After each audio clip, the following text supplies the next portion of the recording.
Hello friends, welcome to my YouTube channel. तो friends, कल मैंने फर्स्ट डे वीडियो अपलोड किया था और आज मेरा सेकेंड डे है। तो फ्रेंड्स, एक चीज़ आप लोगों से रिक्वेस्ट है कि जब आप इस वीडियो को देखते हैं तो आप अपने वीडियो क्वालिटी को थोड़ा इंक्रीज कर लें, जिससे कि ये क्लियर रूप से आपको दिखे। तो फ्रेंड्स, तो चलते हैं हम अपने आज के फर्स्ट क्वेश्चन, पहले क्वेश्चन की तरफ। तो हमारा क्वेश्चन है कि 12% छूट देने के बाद भी एक व्यापारी को 10% मुनाफा होता है। यदि उसने छूट नहीं दिया होता तो लाभ प्रतिशत कितना होता। तो क्वेश्चन ये हमारा है। तो फ्रेंड्स, सबसे पहले हम इसमें क्या लेके चलेंगे कि माना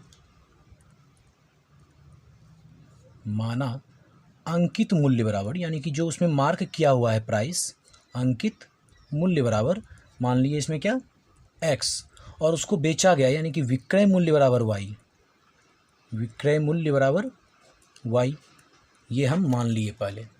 तो अब इसमें क्वेश्चन क्या बोल रहा है कि 12% छूट देने के बाद भी 10% का मुनाफा होता है। तो प्रश्न से तो मुनाफा जब भी हम देखते हैं तो वह हमारे क्या होता है, विक्रय मूल्य से होता है, यानी कि बेचा जो वह y में, यानी कि y प्लस, एक सेकेंड, ये क्रय मूल्य मानना है आपको, क्रय मूल्य यानी अंकित मूल्य x और क्रय मूल्य यानी कि हम जो खरीदे उसको y में। तो उस पर जो यानी कि जो प्रॉफिट हुआ तो हम क्रय मूल्य पेज पे जो है करते हैं, तो y प्लस y का 10% प्रॉफिट हुआ कब, जब वह अंकित मूल्य पर 12% छूट दिया। तो अंकित मूल्य था x और x का 12% उसमें छूट दे दिया। इसको सॉल्व करते हैं तो आएगा मेरा यहाँ क्या 11y/10 इक्वल टू, इसको सॉल्व करते हैं, 4 3 जा 12, 4 से 25,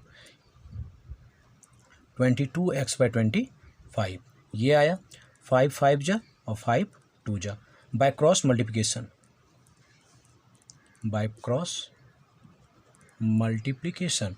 तो इसमें क्या हो जाएगा आपका, तो 11 5 जा 55y और इक्वल टू 44x, या हम इसमें अगर निकालते हैं इसका तो यानी कि y/x या x/y, x/y इक्वल टू 55/44, ये हमारा रेशियो आया 55/44। तो अब इसमें डिफरेंट निकालते हैं, यानी कि इसमें क्या करेंगे इसका कि x माइनस वाई बराबर 55 माइनस 44 इक्वल टू 11। तो लाभ कितना हुआ, ये हमारा क्या हो गया, लाभ बराबर इतना। तो अब यहाँ अगर लाभ यही रह जाता है, यानी कि अगर बोल रहा है क्या कि अगर इस पर छूट नहीं दिया जाता, तो छूट नहीं दिया जाता मतलब अंकित मूल्य क्या रहता 55 और उतना पे ही बेचा जाता, और क्रय मूल्य मेरा क्या था 44। तो लाभ होगा क्या 55 माइनस 44 यानी 11 रुपये का लाभ होता। तो प्रतिशत लाभ बराबर क्या हो जाएगा, लाभ गुना 100 अब बटे क्रय मूल्य। क्रय मूल्य हमारा क्या था y, और y का वैल्यू है 44, 11 से 4 और 4 से 25, यानी कि अगर वह अंकित मूल्य पर ही बेचता तो उसको 25% का उसको प्रॉफिट होता। ये था हमारा आज का पहला क्वेश्चन। तो चलिए फ्रेंड, अब आज के चलते हैं आज का दूसरा नंबर क्वेश्चन पे। तो हमारा दूसरा क्वेश्चन है क्या कि 50 गेंदों का औसत वजन 5 ग्राम है। यदि उसमें थैले का वजन मिला दिया जाए तो औसत 0.50 ग्राम बढ़ जाता है। तो थैले का भार क्या था, तो थैले का भार क्या है। तो फ्रेंड्स, तो सबसे पहले हम इसमें क्या करेंगे, तो थैले का भार बराबर, इसका डायरेक्ट लगाएंगे क्या, थैले का भार बराबर, तो थैले का भार क्या हो जाएगा। तो सबसे पहले तो 50 केजी का था क्या, 50 केजी का था 5 ग्राम था, ठीक है फ्रेंड्स। तो 50 केजी का था 5 ग्राम, तो इस 5 ग्राम को भी हम प्लस करेंगे। तो 5 ग्राम तो था ही है 5 ग्राम, और प्लस जब 50 गेंद में एक थैला को हम अगर इसको इंक्लूड करते हैं तो थैला यानी टोटल कितना हो जाएगा 50 गेंद और एक थैला यानी कि 51। अब मल्टीप्लाई, पहले 5 ग्राम था, इतना बढ़ा कितना 51 मल्टीप्लाई 0.50 ग्राम। इसको सॉल्व करते हैं, 5 ग्राम प्लस इसका हो जाएगा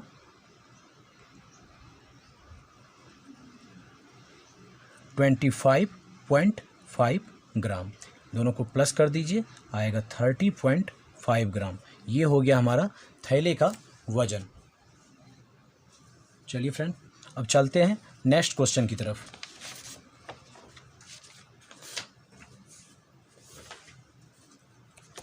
क्वेश्चन नंबर है 3।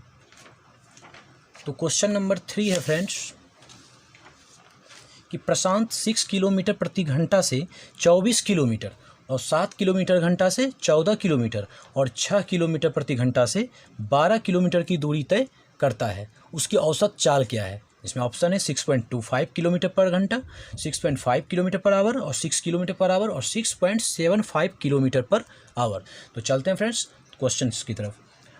तो इसमें हम करेंगे क्या, इसमें कि कुल दूरी बराबर, कुल दूरी बराबर, तो दूरी कितना है? फर्स्ट है यह 24 किलोमीटर प्लस दूसरा है 14 किलोमीटर और प्लस तीसरा है 12 किलोमीटर, यानी दूरी टोटल कितना हो जाएगा इसका?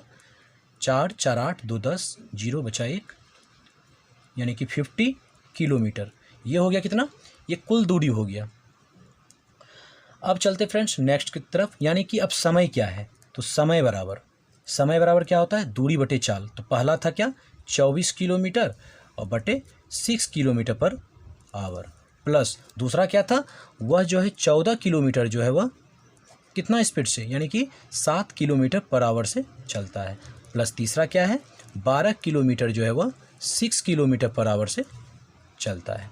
चलिए कटाइए इसको, 6 से 4, 7 से 2 और 6 से 2, तो टोटल हो गया 4 + 2 + 2, यानी कि 8 आवर हो गया ये। तो बोल रहा है क्या? औसत चाल। तो औसत चाल बराबर क्या हो जाएगा इसका फ्रेंड्स? औसत चाल बराबर हो जाएगा कुल दूरी बटे कुल समय। तो कुल दूरी हमारा क्या है? कुल दूरी है मेरा 50 किलोमीटर बटे कुल समय कितना है? 8 आवर। तो इसको डिवाइड दीजिए,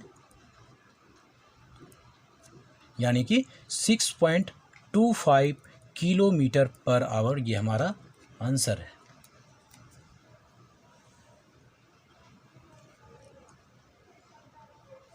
अब चलते फ्रेंड्स नेक्स्ट क्वेश्चन की तरफ। Question number 4।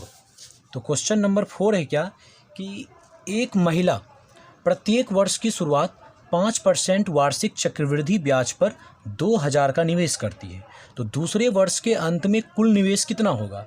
मतलब क्या है कि महिला क्या करता है कि पहले वर्ष के लिए 2000 निवेश करता है, तो वो पहला जो 2000 जो वह लगाई निवेश जो की, तो उसका तो 2 वर्ष का चक्रवृद्धि ब्याज हो जाएगा।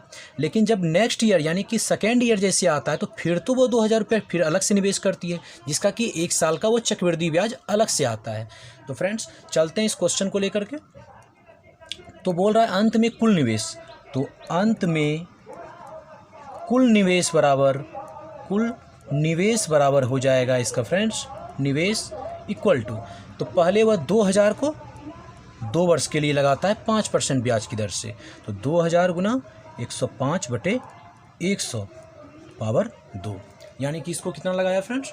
2 वर्ष के लिए, और प्लस 2000 गुना 105 बटे 100, यानी कि सेकेंड ईयर के लिए उसको वही 2000 रुपया वह सिर्फ 1 साल के लिए लगाया। तो पूछ रहा है दूसरे वर्ष के अंत में, इसलिए अब इसको सॉल्व करते हैं फ्रेंड्स। तो 2000 × 105 का स्क्वायर बाय 1 पे 1 2 3 4 प्लस इस कैंसिल, कितना आया? 30 30, 2 × 105 × 105 बाय 10 प्लस 2100 इक्वल टू, इसका आएगा कितना? इसको मल्टीप्लाई करते हैं फ्रेंड्स, तो 210 × 105 बाय 10 प्लस 2100, इसका सॉल्यूशन करते हैं 10521,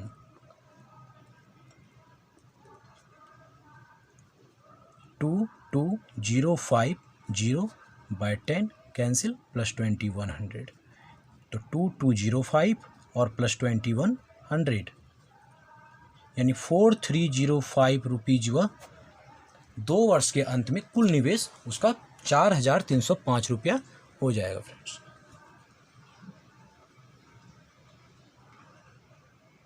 चलिए फ्रेंड्स अब चलते हैं नेक्स्ट क्वेश्चन की तरफ, यानी कि क्वेश्चन नंबर 5। तो हमारा क्वेश्चन नंबर 5 है कि एक नाव धारा की दिशा में, यानी एक नाव धारा की दिशा में 150 किलोमीटर प्रति घंटा तथा धारा के विपरीत दिशा में 100 किलोमीटर प्रति घंटा की चाल से चलती है, तो नाव की औसत चाल क्या है। तो फ्रेंड्स, एक क्वेश्चन जो इसमें अधिकतर जो आता है क्या कि जैसे नाव धारा की दिशा में, तो धारा के साथ यानी हो गया, और धारा के विपरीत यानी कि धारा उसमें, यानी कि x + y, एक बार धारा का चाल जुटता है और एक बार धारा का चाल घटता है। तो उसमें अक्सर जो आता है या तो धारा की चाल पूछता है या शांत जल में नाव की चाल पूछता है। लेकिन यहाँ पे हमारा क्या पूछ रहा है कि नाव की औसत चाल पूछ रहा है। तो अब इस पर हम थोड़ा सा फोकस करेंगे क्या, तो नाव की धारा की दिशा में चालती, यहाँ मान लेंगे माना धारा की दिशा में नाव की चाल, धारा की दिशा में नाव की चाल, मान लिए इसको क्या u मान लिए। तो u हमारा क्या है इतना 150 किलोमीटर पर आवर, तथा और क्या बोल रहा है धारा के विपरीत, तो धारा के विपरीत दिशा में, धारा के विपरीत दिशा में नाव की चाल क्या हो जाएगा फ्रेंड्स, दिशा में नाव की चाल बराबर भी मान लिए इसको सर।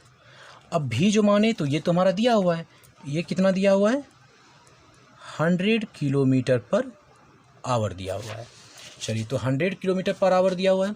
अब इसको लेके चलते हैं, इसलिए औसत चाल बराबर होता है क्या, औसत चाल बराबर अगर किसी डिफरेंट यानी कि स्पीड से अगर कोई नाव या कोई चीज़ कोई ऑब्जेक्ट अगर डिफरेंट यानी कि इसका स्पीड से जाता है और वह रिटर्न अलग स्पीड से हो रहा है, तो उसका औसत चाल जो होता है यानी समान चाल के पे औसत चाल बराबर 2 × u × v by u + v, ये होता है फॉर्मूला इसका। तो 2 × u का वैल्यू हो गया 150 किलोमीटर पर आवर और मल्टीप्लाई v कितना है 100 kilometre per hour divide 150 kilometre per hour और प्लस 100 किलोमीटर पर आवर।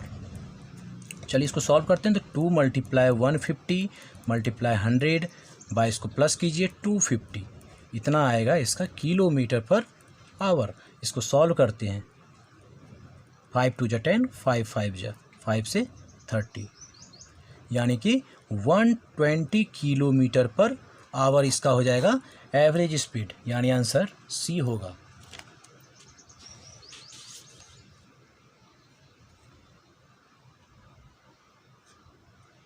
चलिए फ्रेंड्स, अब चलते हैं हम क्वेश्चन नंबर 6 की तरफ।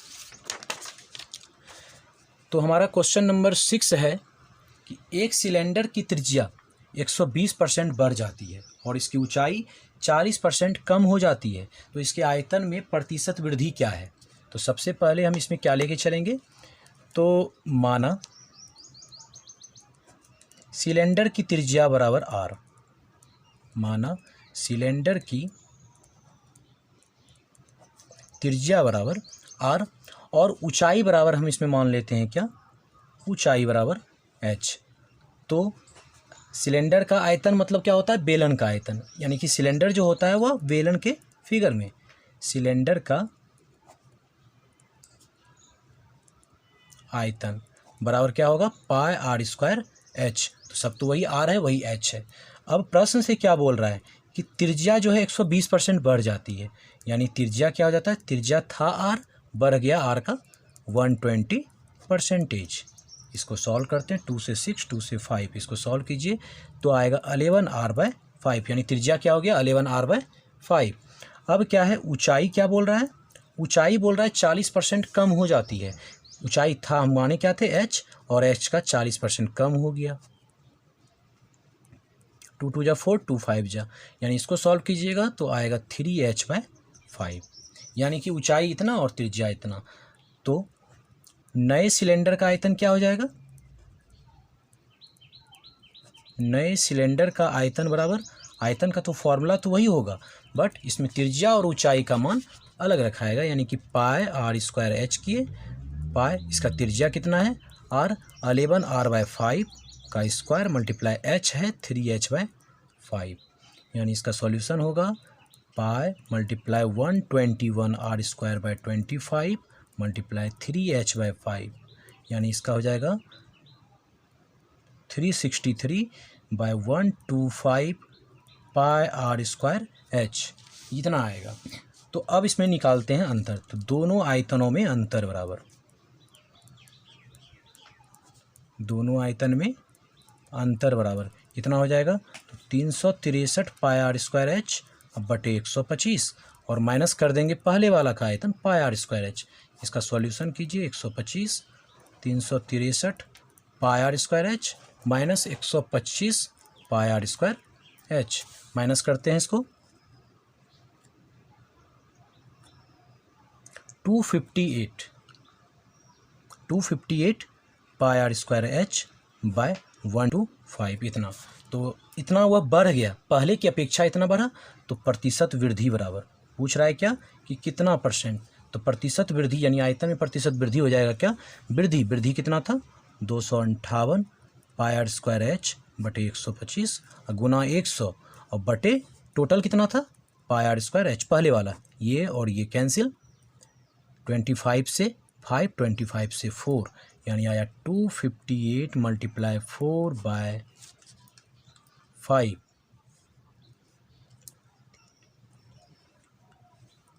मल्टीप्लाई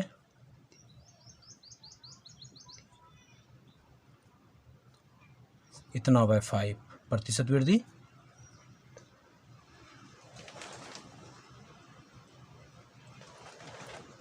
यानी 206.4%। इसका इतना आएगा। एक बार सॉल्यूशन चेक कर लेते हैं इसका। थोड़ा सा मिस्टेक हुआ है यहाँ पे। 13 में 5 8, अच्छा 5 में 2 3, 238 सॉरी 238। तो इसका सॉल्व करते हैं आपसे। 8 4 जा 32 का 2, अच्छा 3/5,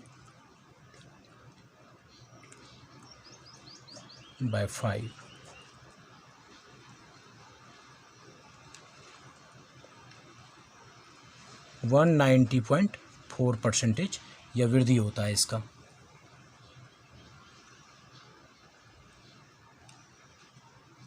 चलिए फ्रेंड्स, ये था हमारा आज का लास्ट क्वेश्चन, तो इसको आप देख लीजिए।